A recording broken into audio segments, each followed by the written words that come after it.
Hi, welcome to UTM Online Active Learning Series. My name is Kamarudin. In this video, I would like to share with you how to systematically design an online active learning class using Bookend Approach. This video is part of the UTM Online Active Learning Series. I would like you to subscribe, like, and share our videos to know more about our online active learning.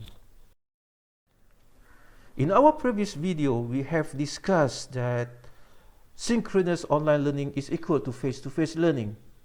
In this video, I will share with you how to systematically design an online active learning class.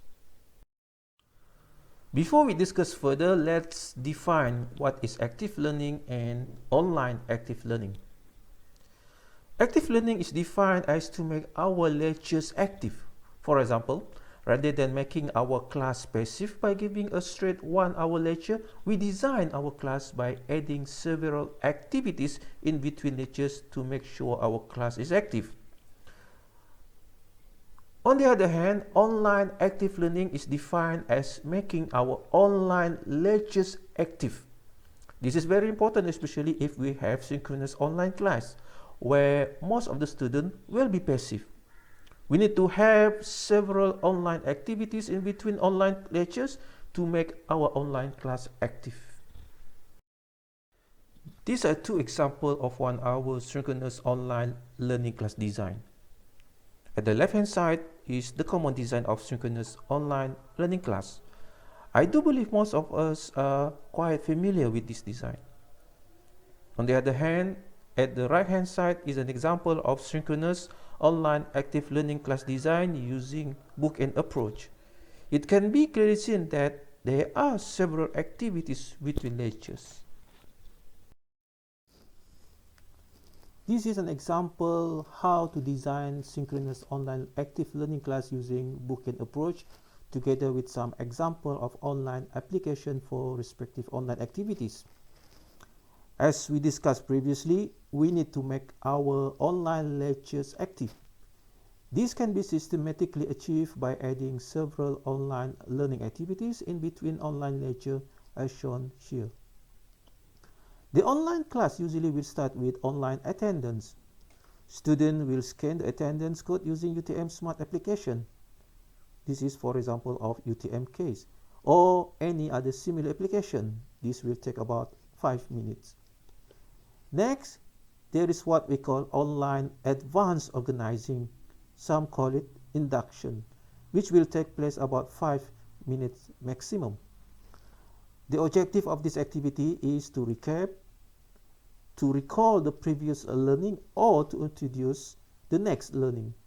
We can use Kahoot, Mentimeter, Socrative, or any similar application for this purpose. Then we will have a maximum of 15 minutes of synchronous online lecture using either Zoom, WebEx, Google Meet, or any other similar application. We are very familiar with this, right?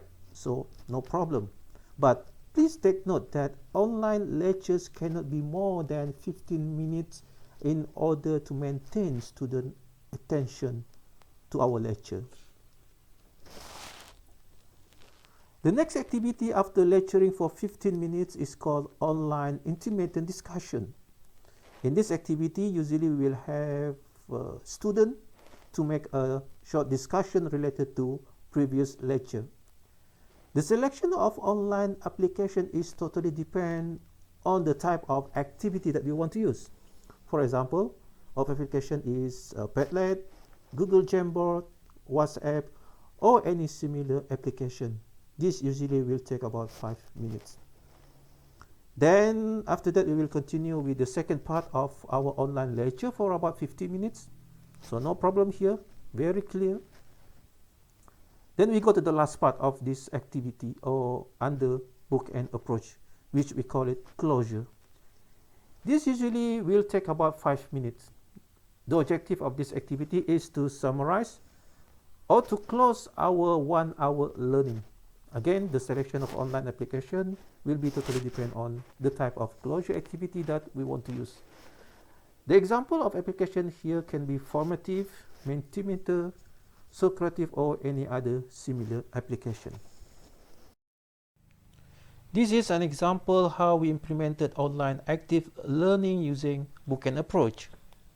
We will discuss this example in more detail in our next video. My name is Kamaruddin. Thank you for watching.